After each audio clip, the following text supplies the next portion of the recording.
Redskins Relaunch. Thank you very much for joining us this evening. You are looking live Wednesday evening on a interesting week, to say the least, in Burgundy and Gold world.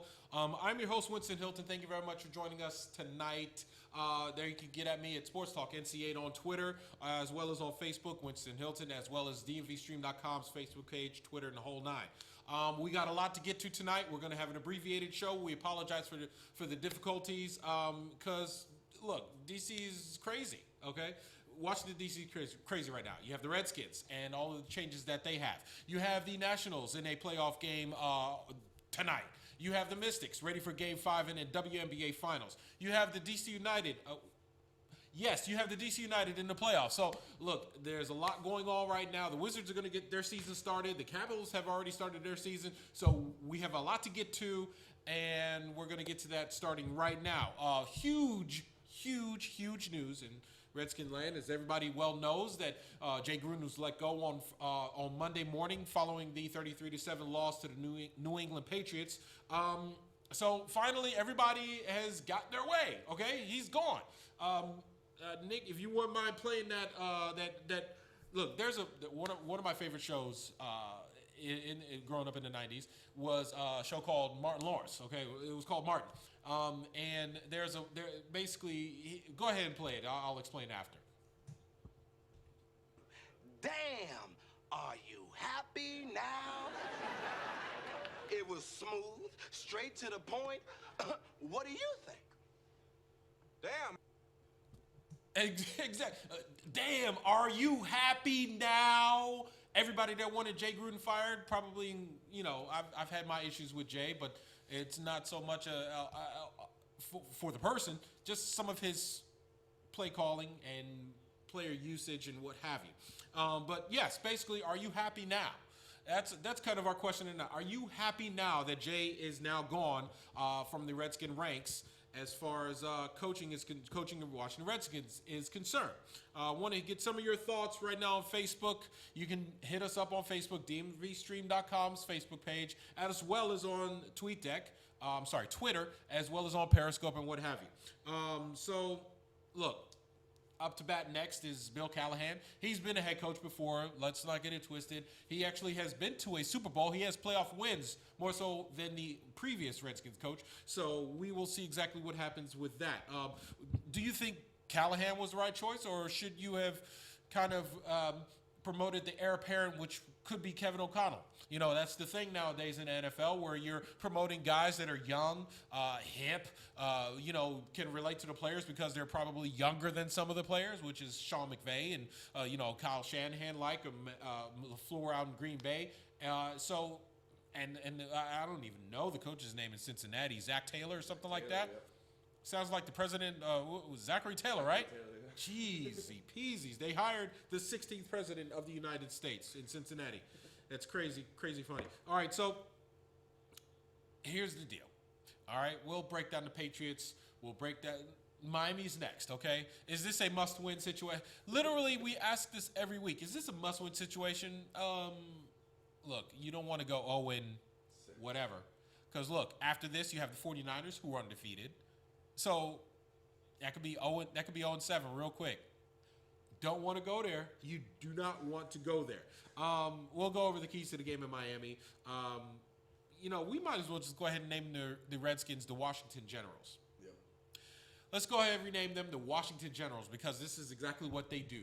They just continually lose. They haven't won a game in 100-some-odd years. And the only team that they play are the Harlem Globetrotters. In this case, the only team that the Redskins play are every other NFL team. And they're all undefeated against the Redskins, at least for this part. Okay, so we'll talk about that. We'll go around the NFL. Again, 49ers undefeated. Raise your hand if you had that. I can't raise my hand. We'll talk about the Nationals. We'll preview the game before it starts. We'll talk about the Mystics, WNBA. Game 5 coming up tomorrow night. Huge. Thought it was going to happen last night. After being down 18, they came back, took the lead, took a 5-point lead in the fourth quarter, but just couldn't close it out. The Caps, they're undefeated, kind of. They don't have a loss. The hockey's weird like that, but again, in soccer is the same way. They have 2 wins. no losses and 2 pushes to overtime. I don't know the verbiage on that, but yes, they basically ties and then they lose in overtime. Whatever. It's interesting that what happens in hockey. So we'll talk about that. We'll talk about also Zion Williamson debuts. And if you did not see it, just go on Twitter because it's crazy. I mean, look, we knew that he was going to the NBA his senior year of high school. If it weren't for the one and done situation in the NBA, he probably would have been beasting last year like LeBron did back in early 2000s. And there's no doubt about it. He's ready. He's ready. I mean, oh my gosh, just go on Twitter and find it. It's there. So back to the Redskins. Jay's gone. Let go after a poor performance during the Patriot game. Do you agree with that? Should he at least had the respect maybe to see how the team did against Miami? Or, I'm trying to wrap my head around the decision that, Bruce Allen and Dan Snyder made, which is, do you let Jay finish it out against the Dolphins, see how he does in that game and then finish him like Mortal Kombat? Or do you just want to get the new coaching staff, a leg up and possibly get some, momentum going into and through the Miami game and, so on and so forth during the season? Again, more of your thoughts, more of your comments on Facebook. Want to hear from you now. I want to go to some of what Bruce Allen said on Monday. Everybody talks about the how disconnected he is. Scott Van Pelt on ESPN kind of ripped him a new one about his, awareness, self-awareness, and awareness of the situation as far as the Redskins were concerned. It's almost like they did build the bubble in Ashburn, but it's almost like they got a glass ceiling and they have no idea what's happening in the real world. In any event, Todd Booth checking in. Thank you very much. He says, Todd Allen full of poop emoji. Yes, that's right. Matter of fact, let's listen to Bruce Allen right now. Which one, the culture or decision-making? Let's do the decision-making one. I want to hear exactly what was going through Bruce's head as far as this decision was concerned. To make a decision like this is difficult, but it was necessary. Our 0-5 start is not just disappointing. We had much different expectations for this beginning of the season. We owe it to our fans, our millions of fans, not just here in the great nation's capital, but across the world. All right. Yeah, basically, the decision, I don't know, bro. I mean, you get paid a lot of bucks in order to make that decision, but, look, Jay did not perform. He did not stand up to what he was supposed to be doing as far as coaching was concerned. He had a poor record. He had no playoff wins. So, whether or not you fired him at the end of last year or in the offseason or at the beginning of the year or after he benched Adrian Peterson or at the end of this year, it wouldn't have mattered because the season is pretty much lost anyway. Okay? Okay, not going to say lost, but the season is going to be very difficult in order to come back from this hole, just like the Mystics last night. They were, again, 18-point lead in the first half. They did come back. I'll give them a lot of credit. They did come back, and these players come back too, but it could be at this point insurmountable. I think it might be just morale-wise, especially when you go through a coaching change like that. Whole system change as well when you go from pass-based Gruden to run-based Callahan. Yeah. Here is Bruce Allen on the culture out in Ashburn. The culture is actually damn good. These people care. We have a very young core of players that we have brought in here who are accustomed to winning.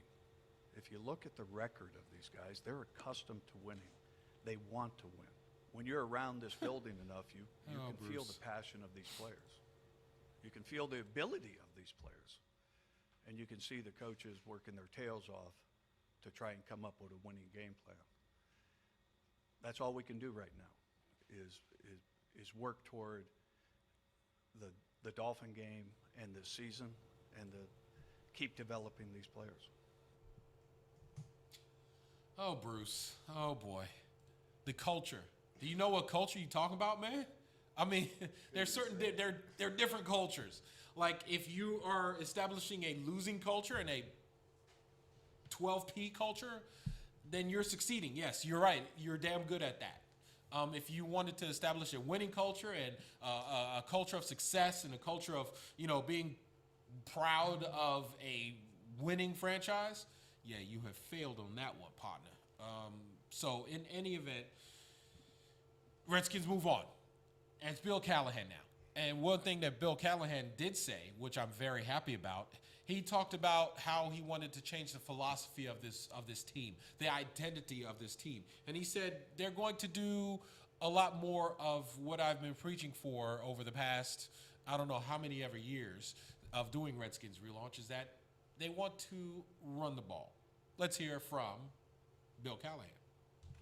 I envision ourselves as a running team. I like to get our run game going. I think that's important because everything else is complementary off it. The run action, passes and protections off of it, complement your running game. If we can move from 2 down, we can play 2-down football and go from first down to second down to first down. That would be huge. And in order to do that, the consistency of the running game is going to have to take place. So that run identity not only helps us be the physical team that we want to be, but it lends itself benefits in every other area. The defense, clock time, letting them sit on the pine a little bit. So we're really conscious of making that shift. We have a good stable of running backs that we got confidence in, and that'll be the focus going forward for us. That's one of the areas in that respect. All right. Yes. Thank you. Run the ball. Be physical. Listen, when the Redskins were successful during the 80s, what was their identity? It was running the football. It was John Riggins. It was Ernest Biner. It was Timmy Smith. It was George Rogers. It was Stephen Davis. It was Terry Allen. So many good running backs to come through this system, to come through this city. And over the past 20 years, we've been trying to throw the ball 50 to 70 times a game. For what? What has it gotten you? This team, this city relates better to a hard-working, blue-collar type of football team where they're going to be extremely gritty. No nonsense. That is the team and the identity that the Redskins should be looking for moving forward, and Bill Callahan said so in his introductory press conference on Monday following the firing of Jay Gruden. Got more comments coming through. Todd Booth, I think they fired the wrong guy. Allen should be gone. Well, there a lot of people share that opinion. # fire Bruce Allen. I mean, look. You could say that there are going to be a lot more of those hashtags coming out here if things go a lot worse. Oh boy. But something could be said that maybe not. Maybe Bruce's number one job is to settle on that RFK plot. Hey. Maybe Dan Snyder thinks that the answer to all of the franchise's problems is that stadium in that location. Certainly help. It would help. You wouldn't have that dump over in Landover, which is extremely hard to get to. But you still you think it's hard for Redskins fans to get to the stadium now. It's going to be that much easier for opposing fans to get to the stadium when they're at RFK. So you better start winning. That is the cure to all your ills. The cure to all your ills is going to be winning. Let's see. Todd Booth also checking in. Nope, I thought Doug Williams would be the man by now. I was hopeful that Allen would be gone by now. You're right. DJ Bland checking in on our question saying, are you surprised that Jay Gruden was fired prior to the Miami game? And he says, no, he's not surprised. He thought Jay earned that firing. Okay. Yeah, he probably did. All right, so what we're going to do is we're going to take our first and last break of the night, as we're going to do an abbreviated Redskins relaunch.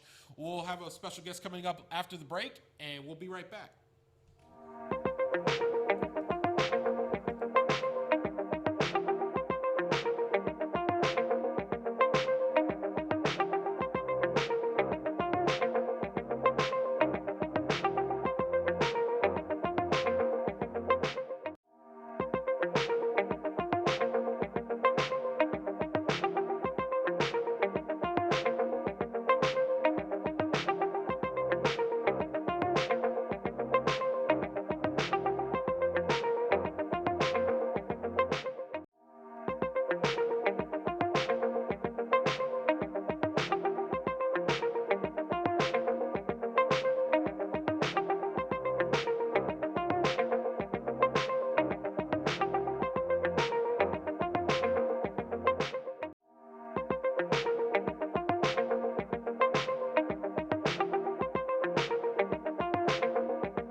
All right, Joe, what's up, buddy? Count to 10 for me, please. 1, 2, 3, 4, 5, 6, 7, 8, All right. 9, 10. All right, good. Thank you, sir. All right, we'll be with you in about, I would say, another...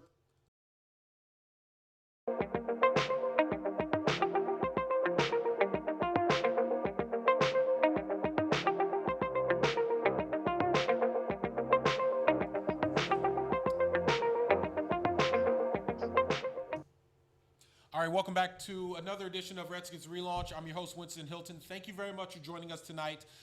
Listen, again, huge week in the land of, in Redskin land, Redskin Nation. All right, and joining us now is the longtime DC TV media professional, former executive over at NBC Sports Washington, as well as Fox 5, helped groom so many different media personalities and in front of and behind the camera, and now he's doing a lot of work behind the camera at the University of Maryland as a journalism professor, as well as an integral part of the Montgomery County Sports Hall of Fame. We bring you Joe Yasharoff. Joe, how are you doing tonight?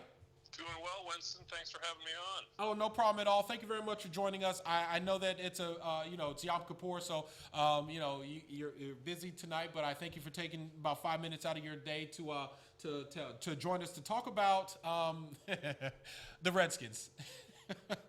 Are they still playing? I mean, they do have games scheduled, but like I said earlier in the show, I said maybe we should just rename. Everybody's all up in a tizzy because of the Redskins name or what have you. Why don't we just rename them the Washington Generals? There you go.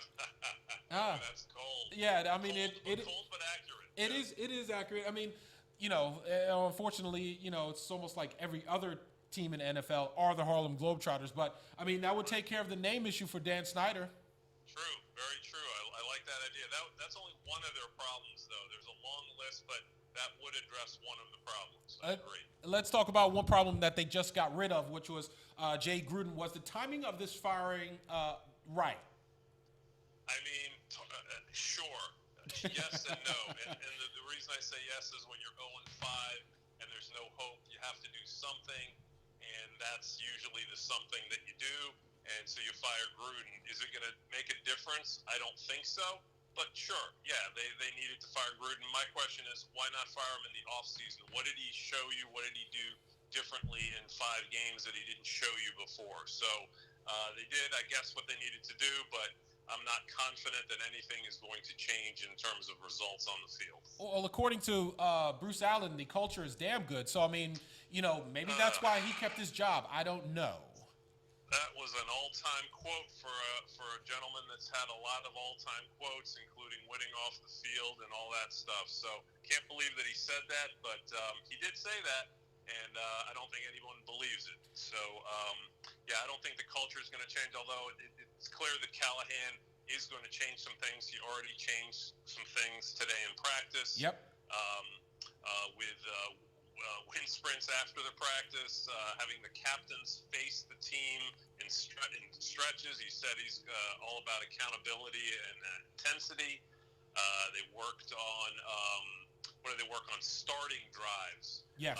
Which is one of their many problems, and also he had some NFL officials in there to work on the hands of the offensive linemen. But here's the problem: he was the offensive line coach, and they were one of the most penalized offensive lines in the NFL. So anyway, we'll see what happens. I'm not trying to be negative. I'm just I'm not too hopeful.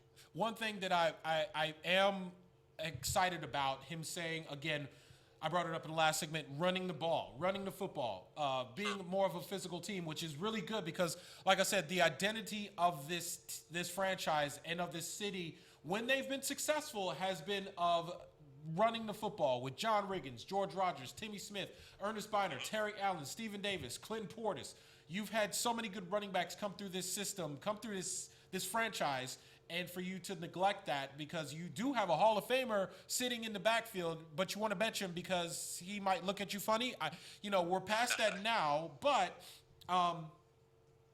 do you think, and now Bill Callahan said that basically it might not be Dwayne Haskins starting. Everybody took equal reps in practice today, which myself and Chip Breer are at, and we did see all of the quarterbacks working together, moving in and out of the plays or what have you. And do you think it should be Dwayne Haskins starting?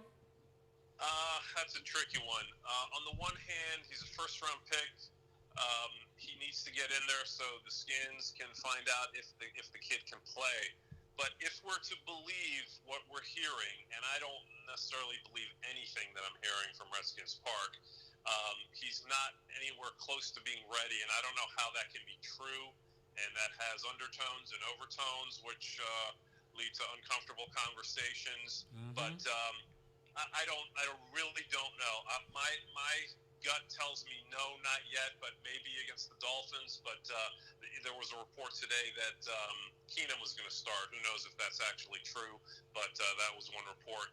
I would hold off. I mean, again, basing it on what we're hearing, that he's not ready. Why would you put a guy in who's not ready behind a bad offensive line so far with no weapons to speak of, running back, wide receivers? So why would you set him up to fail? Because if you put him in and you're trying to learn about him, are we going to really learn about him playing with that situation? I don't think so. So had to come up with an answer, I'd say no, not yet, not quite yet.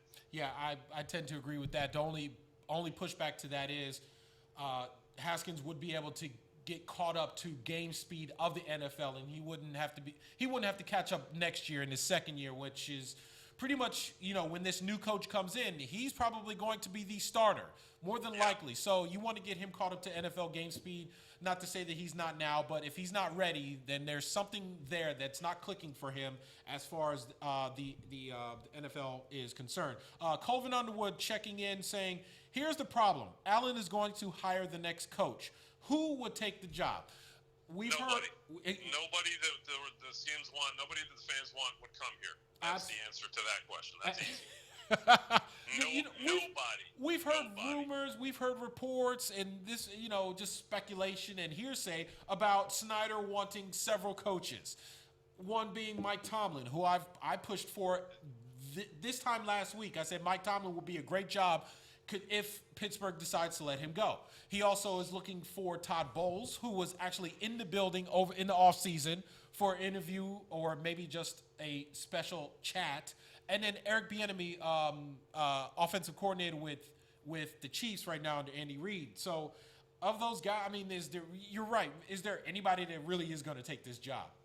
I mean, somebody eventually will, but it's not going to be in your top 12 wish list. Why in the world would Mike Tomlin come here to coach? He's one of the most successful coaches of the last several years, working for maybe the most stable organization in football. Why in the world would he want to come here knowing what we know about the dysfunction with the Skins? So there is no chance, in my opinion, that Mike Tomlin even thinks about it. The other two guys, maybe, if they want to be head coaches and they feel like that's their only opportunity, maybe. but you're not going to get an established name Super Bowl winning coach, in my opinion. Yeah, I will 1,000% agree with that. I don't think anybody comes in here. You know, Tomlin would have been the right guy for the job because he's no nonsense, and that's kind of what the kick in the pants that Dan Snyder needs, but that's not going to happen. So I guess let's take that off the table. Joe, one last question for you before we let you go. You know, do you think the Redskins can beat the Dolphins? Really, truly, is this a must-win situation? Yes. If they cannot beat the Dolphins, then really just stop the season, seriously, because the Dolphins are the Skins and the Dolphins are the same team. The only difference is the Dolphins are trying to tank, and the Skins are not trying to tank, and they have the same record, or both are winless. Yeah. And the Skins are somehow favored, and I don't know how all that stuff works, but they need to win, and if they don't, there's going to be 12 people combined for the remainder of the home games at FedEx Field. Probably will be anyway, but they need to show the fans something on Sunday, and I'm anxious to see what they got. Yeah, go ahead. I had one thought. You mentioned the running game and how Callahan wants to run the ball. That sounds great, and I agree with it. And Gruden never really committed. He'd start with a run and then give up on it. So everybody has Mike Tyson's favorite quote of mine is, everybody has a plan until they get hit in the face. Really hard. They get punched in the face. Yes. Yeah. So, I laud and applaud his plan to run, but if it doesn't work, then they're going to have to stop running. But, let's see what he's got. Let's hope that he sticks to his word and they run, because if they run, they have a better shot of making the quarterback and everybody else successful. All you got to do is got to run the ball. I will say this about Callahan is that in drills today, he was with the offensive linemen. So I like to see that because, look, if you're building a house, you need a foundation. Everybody knows the foundation of both offense and defense are their lines. Yeah. So that was good to see. Who do you have tonight with the Nats and Dodgers?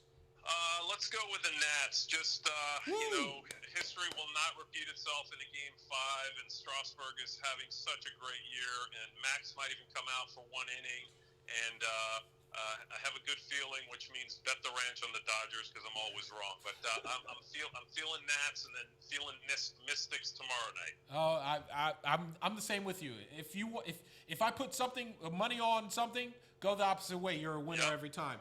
Joe Yasharoff, thank you very much for joining us tonight. I really appreciate it. Thank you for everything that you do, and go Terps. Go Terps. Thank you, Winston. All right, no problem. That's Joe Yasharoff, former DC sports media professional. Really good guy. We've had him on this show several times. He's been all over the place as far as on TV. He's been over at Fox 5, NBC Sports Washington. So, he knows the business. He's been around this town for years. He's seen the glory days, and he's seen this. Present. Yes, so that's good. I asked him that question about the Nats and Dodgers because let's get to that before we wrap up this show. Look, the Nationals, oh boy, a great win in Game 4.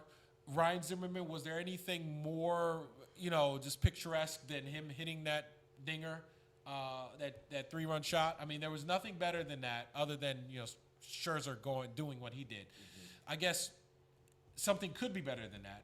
And that's to see Scherzer Strasburg shutting out the Dodgers tonight and going. Let's just say let's have him go 8 strong. 8 would be nice. 8 strong. Go 8 innings. I mean, yes, you have to win because you cannot trust this bullpen as it stands right now. Nobody in the bullpen. You only trust 2 guys, 2 arms on your team right now, and that is Strasburg and Scherzer. Nobody else. Even Hudson is shaky. Yep. Doolittle shaky. Okay, so Suero, no chance. Strickland, no chance. No. Nobody. Rainey will throw the ball 1,000 miles per hour. But as I teach Little League, as I tell them, you could throw the ball 1,000 miles per hour, but if you can't hit your target, it's no point, no purpose. It's almost like you might as well just throw it, side of a barn. No point. So, yes, let's go Nats tonight. Boy, I'm being optimistic. Walker Buehler, it's gonna be a pitching duel, and look, it's gonna be an unsung hero. It's gonna be a Russell Martin type of guy, or a Chris Taylor type of guy for the Dodgers, or it's going to be a Michael A. Taylor or Kurt Suzuki type of guy for the Nationals, depending on whether or not Victor Robles is playing. Congrats to the St. Louis Cardinals as they move on. They move on to the NLCS. That just happened seconds ago. So look, I've said this here on this show several times over the year, is that the Nationals' problem is that they don't have timely hitting. And when they have won games in this series, it's been timely hitting. The Juan Soto in the wild card, timely hitting. Now look, the Nats have been on base. They've left bases loaded several times in this series, and they have only scored like one run based off of either a strikeout or a base running error. They have gotten on base. They need to get on base. That's always good. B, need to use their speed. Trey Turner should be running all over the place tonight. Michael A. Taylor running all over the place tonight. Use your legs, okay? Force the defense. Make the defense have to move. And you might be able to, steal a run here and there. One thing that got to me in Game 4, I tweeted about it. Yep. It was a sac fly. Rendon. Bases loaded. Rendon sac fly. The runner on third scores. Michael A. Okay, Michael A. scores. Trey Turner's on second, and I guess Adamene's on first. Yep, all speed, all around. All speed, all around. Michael A. scores easy. Trey Turner standing on second. Why you don't tag up to go? In the playoffs, you have to take bases. You can't just. Maybe he doesn't score, but maybe he does score if he gets to third. Tagging up, gets to third. Maybe he scores on a pass ball. Yeah, the next pitch. Now you can't throw that breaking ball because it might get away. It might get away. Force the defense to make adjustments. Yep. Force them to make adjustments. So hopefully the Nats can come. Hopefully the Nats can come up big tonight. Timely hitting. Strasburg going strong.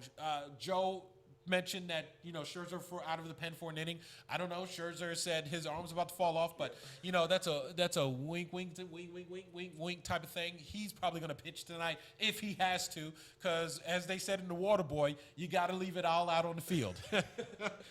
One of the good Down Fouts lines, you got to leave it all out in the field. I'm probably butchering that line, but that's regardless. You get the picture. So. Hopefully the Nats can come through tonight. Mystics WNBA Finals. We would love to see them win. Look, they got down so big last night because Connecticut was playing great defense and they were hitting all of their shots last night. And then all of a sudden, and in the second half, they buckled down on defense like you've never seen. They went on a 16-1 run in order to start the second half. I know nobody really cares about the WNBA, but I'm proud of those girls. Like David would say, I'm proud of the boys. I'm proud of these girls because they showed a lot of grit. They showed a lot of heart. So they ended up coming back, taking the lead in the fourth quarter. Emma Mieseman was a boss. Look, I know Elena Deladon is hurt, but she still puts in good minutes. She scored 11 last night. She's not going to score 20. Okay, so you're going to have people like Natasha Cloud, Christy Tolliver. You're going to have Emma Mieseman, Ariel Atkins. She ended up carrying the team for a stretch in that third quarter as well. So you're going to have players like that step up and show out. And they're going to have to buckle down on defense. And it can allow Williams as well as Strickland to get in a rhythm. Jonquil Jones is going to get her points. She's huge. She's a beast. She's a monster on the boards, as we know because her days down at GW with Coach Sippis. But in any event, defense, and don't let them get on runs. Don't let them get in rhythm, as well as other people have to step up. You can't just sit and watch Elena move because she literally can't move with a herniated disc in her back. All right, Caps 2-0-2. Is that right? Yeah, 2-0-2, something like that in hockey. It's like soccer. Yep. It's like you got an aggregate score. Thank goodness they don't do that in hockey. But they're 2-0, and they lost to the Stars last night in overtime. And Backstrom ended up scoring a goal with 30 seconds left to force overtime, which is good. Kuzi scored his first goal last night. Oh, man. You know what I'm saying? He scored his first goal, but that's all good. So it's good to see him back off his 3-game suspension. I have a feeling that the NHLPA is probably going to they're probably going to make some changes in the next collective bargaining agreement about certain substances or what have you. Around the NFL, let's do that real quick before we wrap up with Redskins. 49ers, Patriots, only undefeated teams left. 49ers showed, man, what a performance on Monday night. Against the Browns. That was pretty good. Kyle Shanahan coached them. Didn't he used to be here? Yep. Okay, just wanted to point that out. Also, the Chiefs upset by the Colts. Jacoby Brissett. I don't know if I mean, look, he was probably if you had a fantasy team, a legacy fantasy team, that was the guy that you picked up in the 9th round or something like that. You're looking good right now. You're looking good right now as far as next year is concerned because he's going to be good. He's going to be good. Man, he's really good. I picked up him because I had Drew Brees and it's worked out. Oh, man. Yes, that was a good move. I ended up picking Teddy Bridgewater up, but he had a good game last week as the Saints literally threw the ball all over the place against the Buccaneers. So thanks to Bridgewater for showing up and showing out because that was a good fantasy day for me, so I appreciate that. Panthers, Jake Gallen. All right, so, we heard the excuses last year from Kyle Allen. Sorry, I appreciate that. We heard the excuses from Bruce Allen, Jay Gruden last year. We lost our quarterback. We were 6-3, and then we lost our quarterback. And then now the Redskins have gone 1-11 since Alex Smith has gone down. Well, guess what Kyle Allen is? He's 2-0. Backup quarterback, 2-0. Okay? Do the Bradley Beal on you. It's like excuses are monuments of nothing. Okay? They're monuments of nothing that build bridges to nowhere. And those fools who use those tools of incompetence are masters of nothing. I'm probably going to end up really catching flack for that mess up. But yeah, it happens. It happens. The Bills keep on winning. Congrats to Lorenzo Alexander. I don't know. Look, Buffalo, the laughing stock of the league a couple years ago. Guess what? They're really good now. The Raiders win in London. Okay, sure. Guess where our Gruden is going? Back over with his brother. Yeah. And the best thing that happened around the NFL this past week is that the Cowboys lost. Yeah, that's good. All right, so back to the Redskins. The Miami Dolphins. Again, like Joe Yasharoff said, look, the Redskins are facing a team that actually want to lose. They are looking for that first draft pick in the NFL draft. They don't want to win this game. So what will that say if this team goes out and loses to the Miami Dolphins? A team that, look, if the game is close, yes, Miami will start trying and they'll start competing or what have you. But if the Redskins could get up early, look, like I said, they're trying to lose. Okay? They'll start making their Sunday night plans. Yes, it's South Beach for God's sakes. I mean, come on now. I heard earlier that the guys have an 8:00 curfew in South Beach on Saturday night. What? That's tough. I mean, that's you might as well just go ahead and fly out Sunday morning. For what? For what? It's South Beach. Okay? Guys couldn't even have curfew and they're in the Super Bowl. Ray Buchanan. Yep. Remember that? Come on now. Oh, just no. Anyway, you run the ball. Hopefully Bill Callahan keeps sticks to his word, runs the football, becomes more physical. Joe mentioned that they had officials in practice today working with players to make sure that they fix their technique and their fundamentals. That's one thing that I've heard this whole time since Bill has talked from Monday to today is that fundamentals, and technique. So you know what? What does that make me think? They haven't been doing fundamentals and technique the whole time that Jay's been here. Bill, you were the O-line coach then, too? You were the O-line coach then, but we're talking about everybody. Okay. Everybody. Yes, O-line, yes, they did get holds. They do have false starts, which are frustrating to say the least. But that's good. Get back to fundamentals. Back to fundamentals. All right? So with that said, hopefully the Redskins come up with a big victory. 17-10 Redskins. It might be 10-7. It might be 3-0. Dustin Hopkins, he kicks a 70-yard field goal, for God's sakes. That's going to be the only points of the game. Why not? Why not? Or maybe it's a safety. 2-0. It'll be a good baseball score. That's versus the Marlins. Yeah. Oh, boy. What are we going to do? We're going to have a lot to talk about over the next month or so, couple months, until the Redskins hire a new head coach. Kelvin Underwood, thank you for checking in. Let's read some of your comments. Skins and Fins for the number one pick. Loser might not win a game this year. Probably not. And then he also says, time for Rendon to shine. He could really bust the bank with the series-winning performance. Look, he had a really good game 4. He had 3 RBIs, I believe. Yep. He had a couple of sacrifice flies. I mean, really and truly, that last ball that he hit should have gone out, but it was a great play by Bellinger. So I mean, he's not like he has played bad, but yes, he does need to step up. And we need Turner and Eaton on base as the game starts right now. So that's what we're going to do. We're going to bounce. We're going to be out. We're going to go watch the Nats, hopefully beat the Dodgers, fingers crossed. With that said, we'll be right here again next week talking about if Redskins win. Anybody? Redskins win? Yes, we're going to go with that.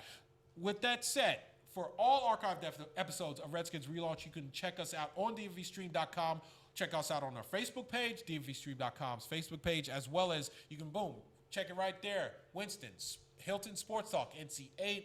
I'll have comments, reviews, suggestions, questions, anything. I love to talk to people on Twitter as well as on Facebook. So get at us there in many different ways. You can catch us as Trey Turner takes a K looking for the first out of the game. We got to go. Bye-bye. See ya.